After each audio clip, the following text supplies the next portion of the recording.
अचानक पहाड़ की चोटी पर अनगिनत डरावने राक्षस इकट्ठा हो गए। देखते ही देखते उन्होंने पहाड़ के नीचे शरण लेने आई एक पूरी फैमिली को चारों तरफ से घेर लिया। लेकिन मुसीबत ये थी कि पहाड़ के नीचे मौजूद इकलौते सुरक्षित बंकर का भारी लोहे का दरवाजा अंदर से बंद था। बाहर खड़े लोग जान बचाने के लिए पूरी ताकत से दरवाजा पीट रहे थे। कोई मुक्के मार रहा था, कोई लातें चला रहा था, लेकिन अंदर बैठे लोग ऐसे चुप थे जैसे उन्हें कुछ सुनाई ही नहीं दे रहा हो। उसी समय भूखे और खून के प्यासे राक्षस झुंड बनाकर पहाड़ से नीचे उतरने लगे। अगर दरवाजा जल्दी नहीं खुलता तो उन लोगों का जिंदा बचना नामुमकिन था। बाहर खड़ी लड़की डर के मारे रोने लगी थी। उसकी हालत इतनी खराब हो चुकी थी कि हाथ पैर कांप रहे थे, लेकिन अंदर बैठे लोग अब भी दरवाजा नहीं खोल रहे थे। मजबूर होकर डेविड ने लोहे की रॉड उठा ली। उसे समझ आ गया था कि अब लड़कर ही परिवार को बचाया जा सकता है। वह मरने मारने के लिए तैयार हो गया। तभी आखिरी पल में अचानक दरवाजा खुल गया। पूरा परिवार जान बचाकर अंदर घुसा और जैसे ही दरवाजा बंद किया गया, बाहर से राक्षसों की भयानक टक्करें सुनाई देने लगीं। ऐसा लग रहा था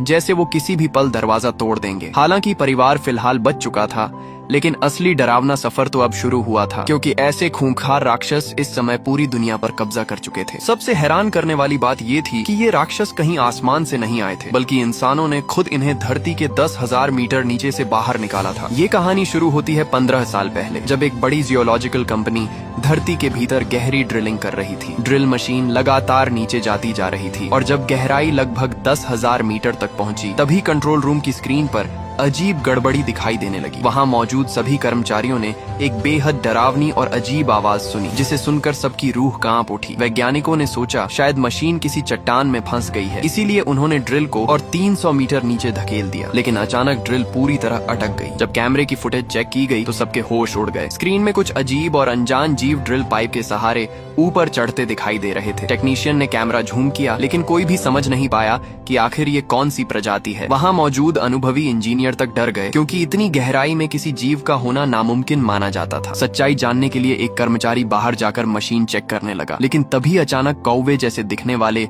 एक भयानक उड़ने वाले राक्षस ने उस पर हमला कर दिया। कुछ ही सेकंड में पूरा टेक्निकल स्टाफ मारा गया। उसी समय प्रोजेक्ट ऑफिस के लोगों ने देखा कि आसमान में विशालकाय उड़ने वाले राक्षसों का झुंड मंडरा रहा है। पूरा ड्रिलिंग बेस उन खतरनाक जीवों से भर चुका था। धरती के अंदर मौजूद वो विशाल छेद मानो नरक का दरवाजा बन चुका था। वहां से लगातार अलग अलग आकार और रूप वाले डरावने जीव बाहर निकल रहे थे। कुछ उड़ रहे थे, कुछ जमीन पर रेंग रहे थे, तो कुछ बिजली की रफ्तार से दौड़ रहे थे। देखते ही देखते ये राक्षस दुनिया के हर कोने में फैलने लगे। शहरों के आसमान काले बादलों की तरह इन जीवों से ढक गए। ऐसा लग रहा था जैसे किसी अदृश्य शक्ति ने उन्हें हमला करने का आदेश दिया हो। अचानक उन राक्षसों ने पूरी मानव जाति पर हमला बोल दिया। वो इंसानों को देखते ही फाड़ने लगते, नोचते और जिंदा खा जाते। ऊंची ऊंची इमारतें पल भर में टूटकर मलबा बन गईं। पूरी दुनिया में ऐसा हमला पहले कभी नहीं देखा गया था। सिर्फ 15 घंटों के अंदर ये राक्षस पूरी पृथ्वी पर फैल चुके थे। दुनिया के सभी देशों ने अपनी सेनाएं उतार दी। लड़ाकू विमान लगातार गोलियां बरसा रहे थे, मिसाइलें दागी जा रही थीं, भारी बमबारी हो रही थी, लेकिन इन राक्षसों पर उसका लगभग कोई असर नहीं पड़ रहा था। कुछ ही घंटों में दुनिया के बड़े बड़े देश हारने लगे। इंसानों ने अपनी आखिरी ताकत तक झोंक दी। एयरक्राफ्ट कैरियर समुद्र में उतार दिए गए। परमाणु हथियार तक इस्तेमाल करने की तैयारी शुरू हो गई। पूरी मानव जाति इस युद्ध को आखिरी लड़ाई मान चुकी थी। लेकिन सबसे बड़ी समस्या ये थी कि राक्षस खत्म ही नहीं हो रहे थे। जितने मारे जाते उससे ज्यादा बाहर निकल आते। इंसानों को समझ नहीं आ रहा था कि आखिर इस आपदा को रोका कैसे जाए। धीरे धीरे धरती और समुद्र दोनों जगह इंसानों का नियंत्रण खत्म होने लगा। बड़े बड़े शहर खंडहर में बदल गए। हर तरफ मौत और तबाही का मंजर था। लोगों को लगने लगा कि अब मानव सभ्यता खत्म होने वाली है। लेकिन तभी कुछ ऐसा हुआ जिसकी किसी ने कल्पना भी नहीं की थी। हमले के 24 घंटे बाद अचानक सभी राक्षस पीछे हटने लगे। वे बिना किसी वजह के वापस उसी विशाल गड्ढे में घुसने लगे जहां से आए थे। ऐसा लग रहा था जैसे उनका कोई मिशन पूरा हो चुका हो। कुछ ही देर में सारे राक्षस गायब हो गए और पूरी दुनिया सन्नाटे में डूब गई। इंसान समझ ही नहीं पाए कि आखिर ये सब हुआ क्यों। बाद में जांच के दौरान पता चला कि जिस दिन ड्रिलिंग साइट पर हादसा हुआ था, उसी दिन सूर्य ग्रहण भी लगा था। माना गया कि ये राक्षस सिर्फ सूर्य ग्रहण के दौरान ही नरक से बाहर आ सकते हैं। जैसे ही ग्रहण खत्म हुआ उन्हें वापस लौटना पड़ा। लेकिन सवाल ये था कि पहले भी कई बार सूर्य ग्रहण लगे थे, तब ये राक्षस बाहर क्यों नहीं आए, और बाद में फिर ग्रहण होने पर भी वो दोबारा दिखाई नहीं दिए। कुछ लोगों ने इसे भगवान का इंसानों के पापों का दंड मानना शुरू कर दिया। उसी दिन को बाद में कयामत का दिन कहा जाने लगा, ताकि इस भयावह त्रासदी में मारे गए लोगों को याद रखा जा सके। दुनिया भर की सरकारों ने उस विशाल गड्ढे को सील कर दिया और उसका नाम रखा गया नरक का दरवाजा। साथ ही हर बड़े भूगर्भीय दरार वाले इलाके में मिलिट्री बेस बनाए गए, ताकि अगर भविष्य में राक्षस दोबारा लौटे तो उनसे निपटा जा सके। समय बीतता गया और धीरे धीरे इंसान उस डरावनी घटना को भूलने लगे। 15 साल तक सब कुछ शांत रहा। इसी दौरान लॉरा नाम की महिला, जिसका हाल ही में तलाक हुआ था, अपनी जिंदगी नए सिरे से शुरू करने की कोशिश कर रही थी। वह अपने बेटे टाइलर को उसके पिता डेविड के घर छोड़ने आई थी। उसी रात उसे अपने नए बॉयफ्रेंड के साथ डिनर पर जाना था। लॉरा के जाते ही डेविड अपने बेटे के साथ समय बिताने की तैयारी कर रहा था कि तभी उसके अंकल का घबराया हुआ फोन आया। फोन पर उसने सिर्फ एक बात कही, तुरंत वहाँ से भागो, सूर्य ग्रहण फिर से शुरू हो चुका है। सूर्य ग्रहण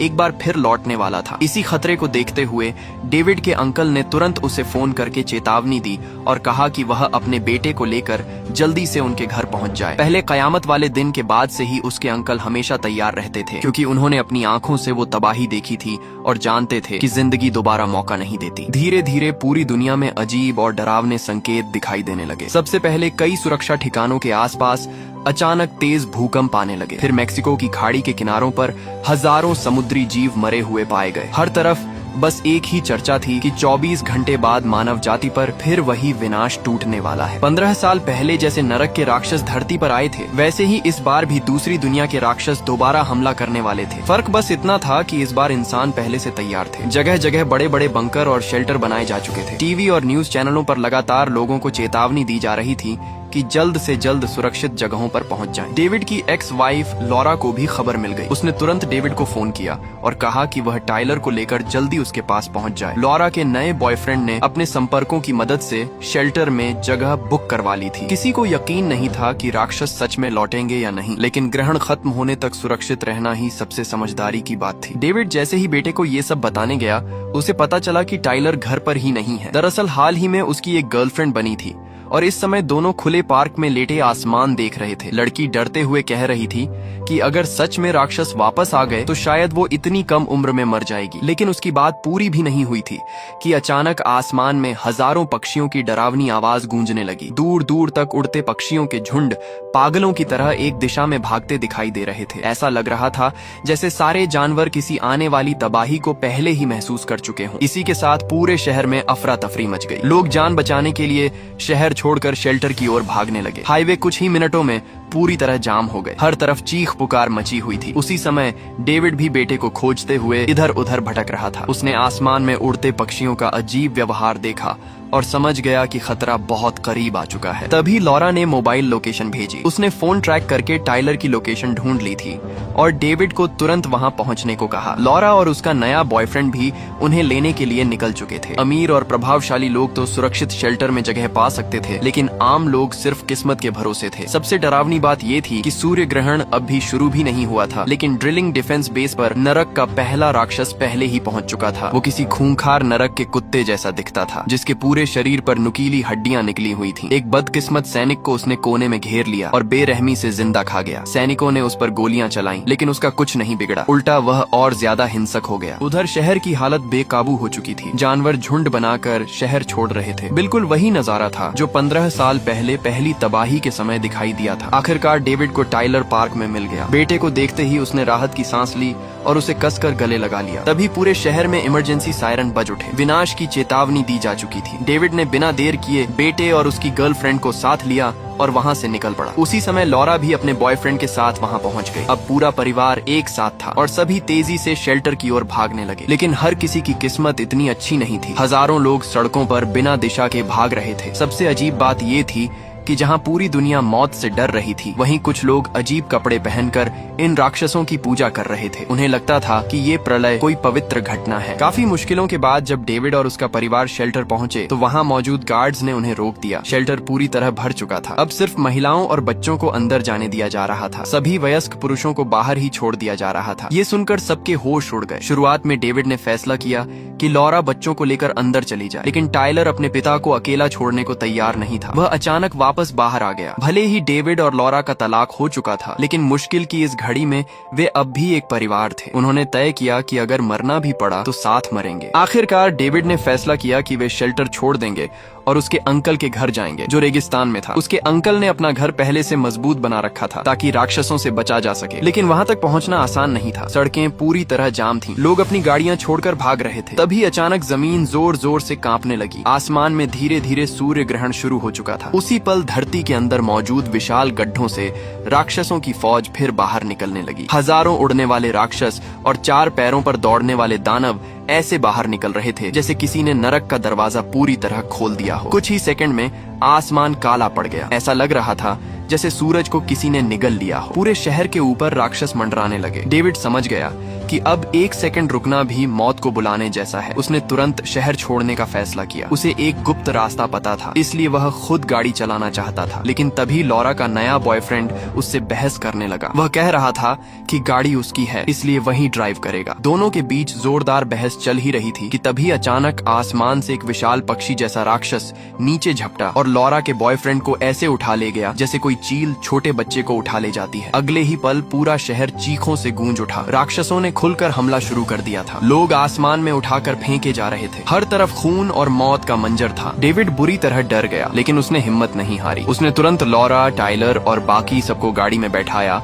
और पूरी रफ्तार से वहां से निकल पड़ा। मुख्य सड़कें पूरी तरह बंद हो चुकी थीं, इसलिए वे नदी के सूखे रास्ते से शहर से बाहर निकलने लगे। लेकिन तभी एक अजीब बात हुई। उनके पीछे उड़ते राक्षस अचानक रुक गए। ऐसा लग रहा था जैसे आगे उनसे भी ज्यादा खतरनाक कोई चीज मौजूद हो। फिलहाल नदी का रास्ता खाली था क्योंकि बारिश का मौसम नहीं था, लेकिन एक नई समस्या सामने आ चुकी थी। शहर से बाहर निकलते निकलते गाड़ी का पेट्रोल लगभग खत्म हो गया। तभी डेविड ने अचानक गाड़ी रोक दी। सामने सड़क पर कई गाड़ियां बेतरतीब तरीके से खड़ी थीं, जैसे उन पर हमला हुआ हो। उसने परिवार को गाड़ी में रहने को कहा और खुद बाहर उतरकर दूसरी गाड़ी ढूंढने लगा। वह जैसे ही एक कार के पास पहुंचा, उसके होश उड़ गए। अंदर बैठे लोग बुरी तरह नोचे और खाए जा चुके थे। उनकी लाशें पहचान में तक नहीं आ रही थीं। डर के बावजूद डेविड दूसरी गाड़ी तलाशता रहा। आखिर उसे एक खाली कार मिल गई। जैसे ही वह ड्राइविंग सीट पर बैठा, अचानक किसी ने पीछे से उसके कंधे पर हाथ रख दिया। डेविड डर के मारे लगभग चीख पड़ा। पीछे मुड़कर देखा तो पिछली सीट पर एक बूढ़ा आदमी छिपा बैठा था और ठीक सामने सड़क पर एक खूंखार राक्षस किसी इंसान को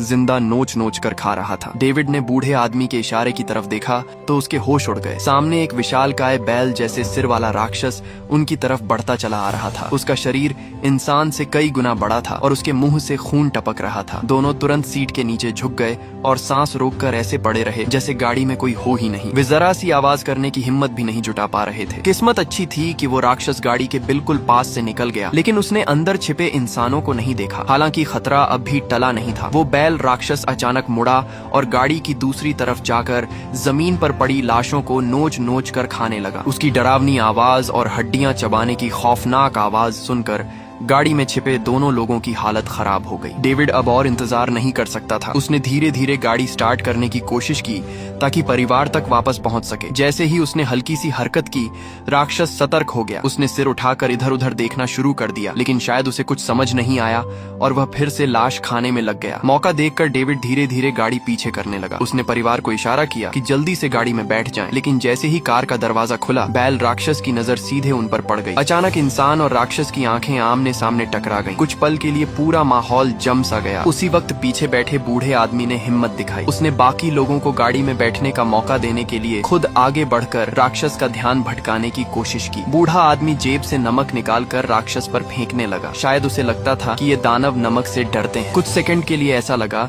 कि उसकी बात सच हो सकती है, लेकिन शायद नमक का कोई असर नहीं हुआ। उल्टा राक्षस और ज्यादा भड़क गया। अगले ही पल उस बैल राक्षस ने जोरदार हमला किया और बूढ़े आदमी को हवा में उछाल दिया। उसकी चीख पूरे इलाके में गूंज उठी। डेविड और उसका परिवार डर से कांप उठा। उन्होंने तुरंत गाड़ी भगाई और वहां से जान बचाकर निकल गए। उधर सूर्य ग्रहण पूरी तरह शुरू हो चुका था। पूरा आसमान अंधेरे में डूब गया। धरती की गहराइयों से अनगिनत राक्षस बाहर निकल रहे थे। कोई उड़ रहा था, कोई जमीन पर रेंग रहा था, तो कोई 4 पैरों पर पागलों की तरह दौड़ रहा था। पूरी दुनिया में इंसानों का शिकार शुरू हो चुका था। शहर चीखों से गूंज रहे थे। हर तरफ मौत का तांडव मचा हुआ था। काफी मुश्किलों के बाद डेविड और उसका परिवार आखिरकार रेगिस्तान की पहाड़ियों में बने उसके अंकल के सुरक्षित घर तक पहुंच गया। ये घर उसके अंकल ने खास तौर पर राक्षसों से बचने के लिए मजबूत बनाया था। मोटी स्टील की दीवारें, भारी दरवाजे और हर तरफ सुरक्षा इंतजाम थे। यही उनकी आखिरी उम्मीद थी। लेकिन जब वे दरवाजे तक पहुंचे तो अंदर से कोई जवाब नहीं आया। डेविड लगातार दरवाजा पीटता रहा, आवाजें लगाता रहा, मगर अंदर पूरी खामोशी थी। उसे शक होने लगा कि कहीं कुछ गड़बड़ तो नहीं। असल में अंदर उसके अंकल को एक हथियारबंद आदमी ने बंदूक दिखाकर रोका हुआ था। वह नहीं चाहता था कि दरवाजा खोला जाए, लेकिन बाहर डेविड और उसके परिवार के शोर ने आसपास के राक्षसों का ध्यान खींच लिया। देखते ही देखते कई रेंगने वाले दानव पहाड़ी की तरफ बढ़ने लगे। पूरा परिवार घबरा गया। तभी टाइलर की गर्लफ्रेंड को गाड़ी के पास एक लोहे की रॉड मिली। उसने तुरंत वो डेविड को पकड़ा दी। डेविड पूरी ताकत से दरवाजे पर मारने लगा। फिर उसने दरवाजे को उखाड़ने की कोशिश की, लेकिन मजबूत स्टील का दरवाजा टस से मस नहीं हुआ। इधर राक्षस तेजी से पहाड़ी चढ़ते आ रहे थे। अब उनके पास भागने का कोई रास्ता नहीं बचा था। मजबूर होकर डेविड ने लोहे की रॉड कसकर पकड़ ली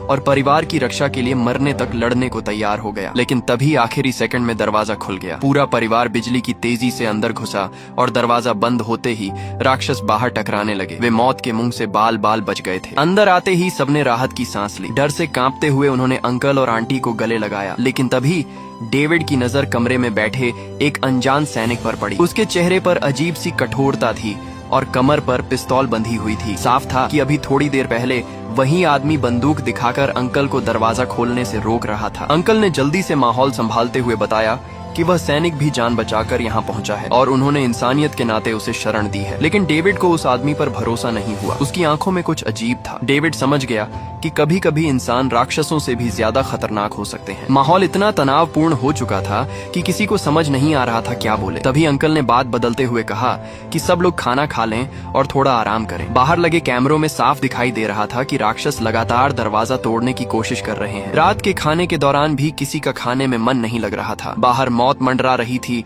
और अंदर डर पसरा हुआ था। तभी वो सैनिक अचानक अजीब धार्मिक बातें करने लगा। उसने कहा कि बाहर मौजूद राक्षस भगवान द्वारा भेजे गए हैं। वे इंसानों की परीक्षा लेने आए हैं। उनका काम पापियों की आत्मा और शरीर दोनों को निगल जाना है। उसके मुताबिक कयामत का दिन भगवान का इंसानों के पापों के लिए दंड था और जब तक सूर्य ग्रहण खत्म नहीं होगा तब तक कोई सुरक्षित नहीं है। फिर उसने बताया कि 15 साल पहले कयामत वाले दिन वह उसी ड्रिलिंग बेस पर मौजूद था। उसने अपनी आंखों से अपने 157 साथियों को राक्षसों के हाथों मरते देखा था। वह खुद सिर्फ इसलिए बच पाया क्योंकि गिरते वक्त नमक से भरे एक गड्ढे में जा गिरा था। बाद में उसने सेना ज्वाइन कर ली और नेशनल सिक्योरिटी एजेंसी में काम करने लगा। जब सैनिक लगातार अपनी बातें किए जा रहा था तभी अंकल ने चुपके से डेविड को मेज पर रखे फल काटने वाले चाकू की तरफ इशारा किया। डेविड तुरंत समझ गया कि अंकल उस सैनिक से डर रहे हैं। बिना कुछ जाहिर किए उसने धीरे से चाकू उठाकर छिपा दिया। खाना खत्म होने के बाद सैनिक ने कहा कि सब लोग आराम कर लें और वह रात भर पहरा देगा। लेकिन घर में बंदूक लिए बैठे एक अजनबी के रहते कोई चैन से कैसे सो सकता था। तभी अंकल ने माहौल सामान्य दिखाने के लिए कहा कि अभी रात ज्यादा नहीं हुई, क्यों न सब लोग मिलकर महजोंग खेलें। डेविड की एक्स वाइफ लॉरा अभी तक खतरे की गंभीरता पूरी तरह समझ नहीं पाई थी। उसने कहा कि उसे नींद आ रही है और वो कमरे में जाकर सोना चाहती है, लेकिन डेविड ने उसे रोक लिया और जबरदस्ती बैठाए रखा। हालांकि सैनिक भी बेवकूफ नहीं था। उसने तुरंत महसूस कर लिया कि सभी उससे डरे हुए हैं। अगले ही पल उसने पिस्तौल निकाल ली और पूरे कमरे में सन्नाटा छा गया। फिर उसने डेविड की तरफ देखकर सख्त आवाज में कहा कि जो चाकू उसने छिपाया है उसे तुरंत वापस मेज पर रख दे। इसके बाद अंकल ने धीरे धीरे सबको समझाया कि आखिर पूरा मामला क्या है। असल में वो सैनिक सेना से भागा हुआ भगोड़ा था। भागते भागते उसे डेविड के अंकल का सुरक्षित घर मिल गया। उसने खुद को बेबस और घायल बताकर अंदर आने की गुहार लगाई थी, लेकिन अंकल उसकी चाल समझ गए थे, इसलिए उन्होंने दरवाजा नहीं खोला। मगर आंटी का दिल पसीज गया और उन्होंने इंसानियत के नाते उसे अंदर आने दिया। जैसे ही सैनिक घर में घुसा उसने अपना असली रंग दिखाना शुरू कर दिया। उसने बंदूक के दम पर पूरे घर पर कब्जा कर लिया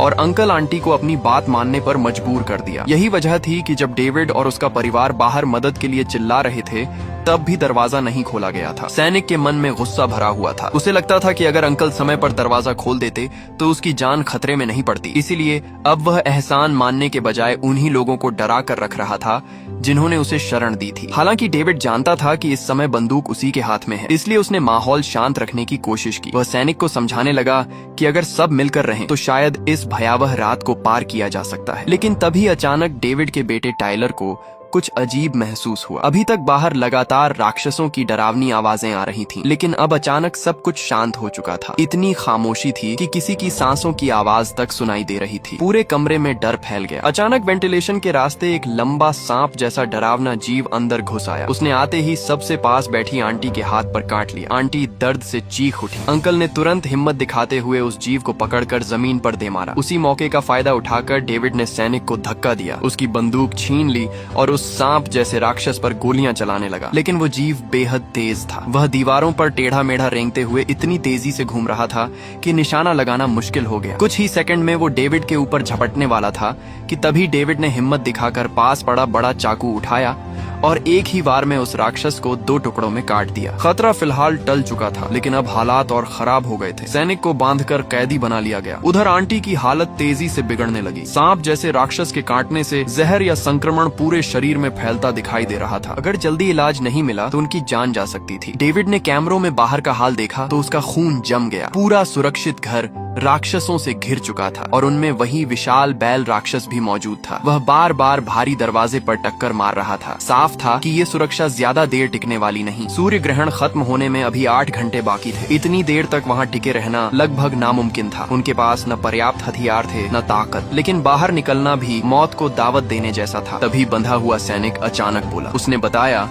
कि यहाँ आने से पहले उसने अपनी एक गाड़ी पीछे पहाड़ियों के पास छिपा दी थी, जिसमें पूरा पेट्रोल भरा हुआ है। उसने कहा कि अगर वे वहाँ तक पहुँच जाएं, तो उस गाड़ी से ड्रिलिंग बेस तक जा सकते हैं। वहाँ मेडिकल सुविधा भी है और मजबूत मिलिट्री शेल्टर भी, जहाँ इस रात को सुरक्षित बिताया जा सकता है। सैनिक ने यह भी बताया कि ज्यादातर राक्षस शहरों और भीड़ भाड़ वाले इलाकों की तरफ भागते हैं, इसलिए संभव है कि ड्रिलिंग बेस इस समय सबसे सुरक्षित जगह हो। डेविड को उस पर भरोसा नहीं था, लेकिन उनके पास कोई दूसरा रास्ता भी नहीं था। आंटी की हालत लगातार बिगड़ रही थी। उन्हें बचाने के लिए रिस्क लेना जरूरी था। फिर सभी तुरंत तैयारी में जुट गए। अंकल ने अपना छिपाया हुआ हथियारों का स्टॉक बाहर निकाला। हर किसी को बंदूकें और जरूरी सामान दिया गया। जाते वक्त अंकल ने डेविड को नमक से भरा एक डिब्बा भी दिया और कहा कि शायद ये सही समय पर काम आ जाए। योजना ये थी कि वे पीछे वाले रास्ते से भागेंगे, लेकिन पहले डेविड ने मुख्य दरवाजा थोड़ा खोल दिया ताकि बाहर मौजूद राक्षस अंदर की तरफ आकर्षित हो जाएं। फिर उसने नमक मिला पानी उन पर फेंका और उन्हें पूरी तरह भड़का दिया। सारे राक्षस गुस्से में सामने वाले हिस्से की तरफ टूट पड़े। इसी दौरान डेविड और बाकी लोग पीछे बने गुप्त सुरंग वाले रास्ते से निकल गए। अब उन्हें उत्तर की तरफ मौजूद घाटी तक पहुंचना था, जहां सैनिक की छिपाई हुई गाड़ी खड़ी थी। रात बेहद डरावनी थी। चारों तरफ सन्नाटा, ठंडी हवाएं और मौत का खतरा मंडरा रहा था। रास्ते में जब वे एक सुनसान इलाके से गुजर रहे थे, तभी उन्हें सड़क किनारे एक विशाल लाल रंग का अजीब जीव दिखाई दिया। वह किसी विशाल तोते जैसा लग रहा था, जिसके शरीर पर काले कांटे निकले हुए थे। वह बिल्कुल शांत खड़ा था, जैसे सो रहा हो। टाइलर की गर्लफ्रेंड को जिज्ञासा हुई और उसने मूर्खता करते हुए उस जीव को छूने की कोशिश की। जैसे ही उसने हाथ बढ़ाया, जमीन अचानक फट गई और नीचे से कई लंबे चिपचिपे टेंटिकल बाहर निकल आए। उन्होंने लड़की के पैर को जकड़ लिया और उसे जमीन के अंदर खींचने लगे। सभी डर से चीख पड़े। तभी टाइलर ने तुरंत अपनी गर्लफ्रेंड को पकड़ लिया। उसी समय लॉरा ने हिम्मत दिखाते हुए हथियार से उन टेंटिकल्स को काट डाला। बड़ी मुश्किल से लड़की की जान बच पाई। अब किसी की हिम्मत नहीं बची थी कि रास्ते में रुककर कुछ सोचे। सब पूरी ताकत से आगे बढ़ने लगे। हालात की गंभीरता को देखते हुए डेविड ने सैनिक के हाथ भी खोल दिए ताकि वह तेजी से भाग सके। लेकिन किसी को नहीं पता था कि सैनिक खुद पहले ही एक राक्षस के हमले में घायल हो चुका था। उसने ये बात सबसे छिपाई हुई थी। सुबह होने लगी थी। रास्ते में वे एक शहर से गुजरे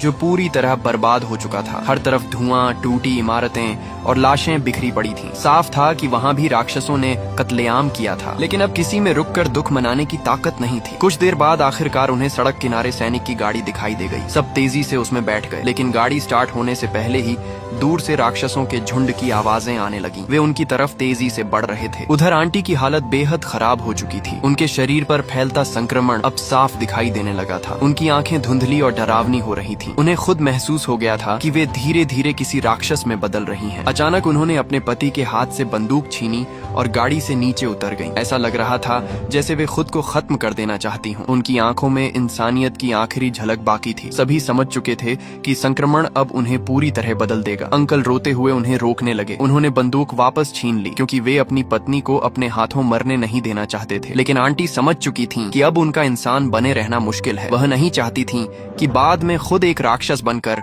अपने ही परिवार पर हमला करें। पति के आंसुओं और मिन्नतों के बावजूद उन्होंने फैसला कर लिया था। आंसुओं से भरी आंखों के साथ उन्होंने अपने परिवार को आखिरी बार देखा और फिर अकेले ही उन राक्षसों की तरफ बढ़ने लगीं जो तेजी से उनकी ओर आ रहे थे। आंटी समझ चुकी थीं कि अब उनके शरीर में राक्षसों का संक्रमण फैल चुका है। अगर वो परिवार के साथ रहती तो कभी भी पूरी तरह राक्षस बन सकती थी। इसलिए उन्होंने आखिरी बार अपने पति और परिवार को देखा। आंखों में आंसू भर आए, लेकिन फिर भी उन्होंने हिम्मत नहीं छोड़ी। अपने परिवार को बचाने के लिए वो अकेली ही आगे बढ़ गईं। दूर पहाड़ियों से हजारों राक्षस उनकी तरफ दौड़ते चले आ रहे थे। अगले ही पल वे सब आंटी पर टूट पड़े। कुछ ही सेकंड में उनका शरीर उन खूंखार दानवों के बीच गायब हो गया। अंकल अपनी पत्नी को इस तरह मरते देखकर टूट गए। उनकी आंखों के सामने उनकी पूरी दुनिया खत्म हो चुकी थी, लेकिन अब रुकने का मतलब था सबकी मौत। इसलिए डेविड ने किसी तरह अंकल को संभाला और सभी तुरंत गाड़ी लेकर वहां से निकल पड़े। पीछे राक्षस टिड्डियों की तरह इंसानी इलाकों पर टूट रहे थे। हर तरफ आग, धुआं और चीखें थीं। काफी देर तक जान बचाकर भागने के बाद आखिरकार वे उस बड़े डिफेंस बेस तक पहुंच गए जिसके बारे में सैनिक ने बताया था। लेकिन वहां पहुंचते ही सबके चेहरे उतर गए। बेस का विशाल मुख्य दरवाजा आधा टूटा हुआ खुला पड़ा था। अंदर पूरी तरह सन्नाटा था। सैनिक बार बार वायरलेस और इंटरकॉम से संपर्क करने की कोशिश करता रहा, लेकिन कहीं से कोई जवाब नहीं आया। मजबूरी में सभी धीरे धीरे अंदर घुसे। बेस के भीतर हर तरफ अंधेरा फैला हुआ था। लगता था बिजली पूरी तरह बंद हो चुकी है। सबसे डरावनी बात ये थी कि वहाँ कोई इंसान दिखाई नहीं दे रहा था। वे जैसे जैसे अंदर बढ़े उन्हें एहसास हुआ कि पूरा बेस पहले ही राक्षसों के हमले का शिकार हो चुका है। जगह जगह अलार्म बज रहे थे, दीवारों पर खून के निशान थे और कई हिस्से पूरी तरह तबाह पड़े थे। उधर अंकल के कंधे में चोट लगी थी, इसलिए सबने अलग अलग काम करने का फैसला किया। लॉरा बच्चों को लेकर मेडिकल रूम गई ताकि अंकल का इलाज कर सके, जबकि सैनिक डेविड को लेकर मशीन रूम की तरफ गया ताकि बिजली दोबारा चालू की जा सके। रास्ते में सैनिक ने डेविड को एक बड़ा राज बताया। उसने कहा कि जिस नरक के दरवाजे की बात पूरी दुनिया करती है, वो असल में वही ड्रिलिंग होल था जिसे 15 साल पहले खोदा गया था। सारे राक्षस वहीं से निकलते थे। इन सालों में सरकार उस गड्ढे को बंद करने के लिए लगातार उसमें नमक मिला पानी भरती रही। उनका मानना था कि नमक इन राक्षसों को रोक सकता है। पूरे देश से ट्रकों में नमक लाकर उस सिस्टम में डाला गया था, लेकिन वो गड्ढा इतना गहरा था कि कभी भर ही नहीं पाया। आखिरकार इंसानों की सारी कोशिशें बेकार साबित हुईं और राक्षस दोबारा लौट आए। कुछ देर बाद दोनों मशीन रूम तक पहुंच गए। बिजली के सिस्टम को ठीक करना डेविड अच्छी तरह जानता था। उसने तेजी से काम शुरू किया और थोड़ी ही देर में पूरे बेस की बिजली वापस आ गई। अंधेरे में डूबा बेस फिर से रोशनी से भर उठा, लेकिन वापसी के दौरान अचानक सैनिक के सिर पर ऊपर से कुछ टपका। उसने हाथ लगाया तो वो खून था। दोनों ने डरते हुए ऊपर देखा और उनके पैरों तले जमीन खिसक गई। छत से एक ताजा लाश लटक रही थी। ऐसा लग रहा था जैसे उसे अभी अभी मारा गया हो। इसका मतलब साफ था, बेस में अभी भी राक्षस मौजूद थे। दोनों जान बचाकर भागे और सीधे मेडिकल रूम पहुंचे जहां बाकी लोग मौजूद थे। उस समय सूर्य ग्रहण खत्म होने में सिर्फ 2 घंटे बचे थे। सैनिक ने कहा कि उन्हें बेस के नीचे बने स्टोरेज बंकर में जाना चाहिए। वो जगह इतनी मजबूत थी कि परमाणु हमले तक को झेल सकती थी। लेकिन जैसे ही वे कमरे से बाहर निकले, पास छिपे एक राक्षस ने उन्हें देख लिया। डेविड ने तुरंत गोली चला दी, लेकिन आम गोलियों का उस राक्षस पर लगभग कोई असर नहीं हुआ। वह लगातार उनकी तरफ बढ़ता रहा। तभी सैनिक को कुछ याद आया। उसने जल्दी से अपनी बंदूक में खास नमक वाले गोले भरे और फायर किया। इस बार असर हुआ। नमक भरी गोलियां लगते ही राक्षस का शरीर पिघलने लगा और कुछ ही सेकंड में वह गंदे मांस के ढेर में बदल गया। लेकिन गोलीबारी की आवाज सुनकर और भी राक्षस वहां पहुंचने लगे। ये देखते ही सैनिक का असली चेहरा सामने आ गया। उसने बिना किसी को चेतावनी दिए सबको वहीं छोड़ दिया और खुद भागकर सुरक्षित स्टोरेज रूम में घुस गया। अंदर जाते ही उसने भारी दरवाजा बंद कर लिया और बाकी सभी को बाहर मरने के लिए छोड़ दिया। डेविड गुस्से से पागल हो गया, लेकिन उसके पास बहस करने का समय नहीं था। उसे अपने परिवार को बचाना था। असल में सैनिक खुद पहले ही संक्रमित हो चुका था। वह सिर्फ किसी सुरक्षित जगह में छिपकर अपने बदलने का इंतजार करना चाहता था। डेविड अपने परिवार को लेकर भागते भागते एक मशीन रूम में जा छिपा। दरवाजा बंद करते ही उसकी नजर एक पाइप पर गई जहां से नमक के कण बाहर गिर रहे थे। उसने तुरंत समझ लिया कि नमक वाले पानी की सप्लाई बंद हो चुकी है। इसी वजह से ड्रिलिंग होल की सुरक्षा प्रणाली फेल हुई और राक्षस बाहर निकल आए। डेविड ने पाइपलाइन को ध्यान से देखा और समझ गया कि ये पूरा सिस्टम नमक मिला पानी पूरे बेस में पहुंचाने के लिए बनाया गया है। अगर वह इसे दोबारा चालू कर दे तो शायद वे राक्षसों को खत्म कर सकते हैं। उसने फैसला किया कि वह अकेले कंट्रोल रूम जाकर वाल्व खोलेगा और नमक वाले पानी की सप्लाई फिर शुरू करेगा। ये सिस्टम फायर स्प्रिंकलर से भी जुड़ा हुआ था, यानी अगर अलार्म चालू हो जाए तो पूरे बेस में नमक वाला पानी फैल जाएगा और राक्षस खत्म हो सकते हैं। डेविड ने बेटे को परिवार की जिम्मेदारी सौंपी और खुद वेंटिलेशन पाइप के रास्ते कंट्रोल रूम की तरफ निकल पड़ा। लेकिन उसके जाते ही एक राक्षस ने मशीन रूम का दरवाजा तोड़ दिया। लॉरा, टाइलर और बाकी लोग फिर जान बचाकर भागने लगे। उधर डेविड बेहद संकरे वेंटिलेशन पाइप में रेंगते हुए आगे बढ़ रहा था। नीचे उसने कई राक्षसों को इंसानी लाशें खाते देखा। वह सांस रोककर धीरे धीरे आगे बढ़ता रहा। आखिरकार वह कंट्रोल रूम तक पहुंच गया, लेकिन वहां भी एक राक्षस मौजूद था जो किसी लाश को खा रहा था। डेविड ने पूरी सावधानी से वॉल्व घुमाना शुरू किया। कुछ सेकंड के लिए उसकी जान अटक गई, लेकिन सौभाग्य से राक्षस ने उसे नहीं देखा। आखिरकार वॉल्व खुल गया। नमक मिला पानी फिर से पाइपलाइन में बहने लगा। पूरा सिस्टम दोबारा चालू हो चुका था। डेविड खुशी से वापस लौटने ही वाला था कि तभी उस राक्षस ने उसे देख लिया। वह तुरंत पाइप के अंदर घुस आया और डेविड का पैर पकड़ लिया। हालांकि इस बार डेविड तैयार था। उसे अंकल द्वारा दिया गया नमक याद आया। उसने तुरंत नमक उस राक्षस के ऊपर फेंक दिया। नमक लगते ही राक्षस तड़पने लगा और कुछ ही सेकंड में उसका शरीर गलकर राख बन गया। डेविड तुरंत परिवार के पास लौटने भागा, लेकिन जब वह मशीन रूम पहुंचा तो वहां कोई नहीं था। कमरे की हालत देखकर उसे समझते देर नहीं लगी कि उसका परिवार फिर मुसीबत में फंस चुका है। दरअसल राक्षसों से बचते बचाते लॉरा और बाकी लोग एक बंद रास्ते में जा फंसे थे। चारों तरफ से राक्षस धीरे धीरे उनकी तरफ बढ़ रहे थे। उनके पास भागने का कोई रास्ता नहीं बचा था। तभी डेविड ने दूर दीवार पर लगा पब्लिक अनाउंसमेंट सिस्टम देखा। उसने तुरंत माइक्रोफोन उठाया और परिवार को रास्ता बताने की कोशिश की। डेविड ने लाउडस्पीकर के जरिए अपने परिवार को बताया कि अगर वे फायर सिस्टम चालू कर दें तो पूरे बेस में नमक मिला पानी फैल जाएगा और राक्षस खत्म हो जाएंगे। लेकिन मुश्किल ये थी कि फायर सिस्टम का मुख्य स्विच ठीक उसी जगह था जहां सबसे ज्यादा राक्षस जमा थे। ये सुनते ही अंकल ने बिना एक पल गंवाए दीवार से टंगी कुल्हाड़ी उठाई। उन्होंने परिवार की तरफ आखिरी बार देखा और अकेले ही राक्षसों की भीड़ की तरफ दौड़ पड़े। शुरुआत में अंकल पूरी बहादुरी से लड़ते रहे। वे एक एक वार में राक्षसों को काटते जा रहे थे। उनकी कुल्हाड़ी जहां पड़ती वहां राक्षस चीखते हुए गिर जाते। लेकिन उम्र आखिर उम्र होती है। कुछ ही देर में उनकी सांसें फूलने लगी, शरीर जवाब देने लगा। धीरे धीरे राक्षसों ने उन्हें चारों तरफ से घेर लिया। वे बूढ़े इंसान पर टूट पड़े और बेरहमी से नोचने लगे। लेकिन अंकल आखिरी सांस तक हार मानने वालों में से नहीं थे। मरते मरते भी उन्होंने पूरी ताकत लगाकर फायर सिस्टम का लीवर खींच दिया। अगले ही पल पूरे बेस में ऊपर लगे स्प्रिंकलर चालू हो गए। हर तरफ नमक मिला पानी बरसने लगा। जैसे ही नमक वाला पानी राक्षसों के शरीर पर गिरा, वे तड़पने लगे। कुछ सेकंड में उनके शरीर गलने लगे और वे राख बनकर जमीन पर गिरने लगे। सिर्फ सामने वाले ही नहीं, बल्कि बेस के कोनों में छिपे कई राक्षस भी उस नमक भरी बारिश में खत्म हो गए। ऐसा लग रहा था जैसे नरक की पूरी सेना पिघल रही हो। लेकिन नमक वाले पानी का स्टॉक सीमित था। कुछ मिनटों बाद स्प्रिंकलर बंद हो गए और बेस में फिर सन्नाटा छा गया। तभी अचानक पूरी जमीन जोर से कांपने लगी। 24 घंटे लंबा कयामत का दिन आखिर खत्म हो चुका था। सूर्य ग्रहण समाप्त होते ही सारे राक्षस वापस लौटने लगे, जैसे किसी ने उनकी ड्यूटी खत्म होने की घंटी बजा दी हो। वे तेजी से बेस छोड़कर उसी गहरे नरक जैसे गड्ढे की तरफ भागने लगे जहां से आए थे। लॉरा, टाइलर और बाकी लोग राहत की सांस लेने ही वाले थे कि तभी अचानक सामने वही सैनिक आ गया जो पहले सबको छोड़कर भाग गया था। अब तक उसके शरीर में संक्रमण पूरी तरह फैल चुका था। उसकी आंखें पागलों जैसी हो गई थी। उसे पता था कि अब वह ज्यादा देर जिंदा नहीं बचेगा, इसलिए उसने मरने से पहले बाकी सबको भी साथ मारने का फैसला कर लिया। बिना कुछ बोले उसने बंदूक उठाई और गोली चला दी। गोली सीधे टाइलर को लगी। वह दर्द से चीखते हुए जमीन पर गिर पड़ा। लॉरा चीख उठी। उसी समय डेविड वहां पहुंच गया। उसने गुस्से में पास रखा भारी डिब्बा उठाकर सैनिक के सिर पर दे मारा। सैनिक वहीं गिर पड़ा और बेहोश हो गया। सबको लगा कि आखिरकार खतरा खत्म हो गया है, लेकिन तभी अचानक जमीन कांपने लगी और पीछे से एक विशालकाय कनखजूरा जैसा राक्षस दिखाई दिया। उसका शरीर इतना बड़ा था कि पूरा गलियारा भर गया। वो राक्षस वापस धरती के नीचे लौट रहा था, लेकिन जाते जाते उसकी नजर इंसानों पर पड़ गई। कुछ सेकंड के लिए वह रुक गया, जैसे उन्हें आखिरी बार देख रहा हो। लेकिन डेविड ने बिना सोचे समझे उस पर गोलियां चला दी। ये देखकर विशाल राक्षस पूरी तरह भड़क गया। उसने गुस्से में अपना विशाल मुंह खोला और सबसे पास पड़े सैनिक को एक ही झटके में निगल गया। हालांकि इस वजह से बाकी लोगों को भागने का मौका मिल गया। डेविड तुरंत परिवार को लेकर पास की मेडिकल रूम में भागा। दरवाजा बंद करते ही उसने जल्दी जल्दी कमरे में मौजूद नमक, पानी और केमिकल इकट्ठा करना शुरू कर दिया। कुछ ही पलों में उसने एक देसी नमक बम तैयार कर लिया। उधर विशाल कनखजूरा दरवाजा तोड़ते हुए अंदर घुसने ही वाला था। जैसे ही उसका सिर कमरे में आया, डेविड ने पूरी ताकत से वो नमक वाला बम उसकी तरफ लात मारकर फेंक दिया। अगले ही पल जोरदार धमाका हुआ। नमक मिले पानी ने उस विशाल राक्षस के पूरे शरीर को ढक लिया। वह दर्द से तड़पने लगा और कुछ ही सेकंड में उसका शरीर गलकर राख बन गया। आखिरकार डेविड और उसका परिवार बच गया था। इस पूरी भयावह यात्रा ने लॉरा के दिल में डेविड के लिए दबा हुआ प्यार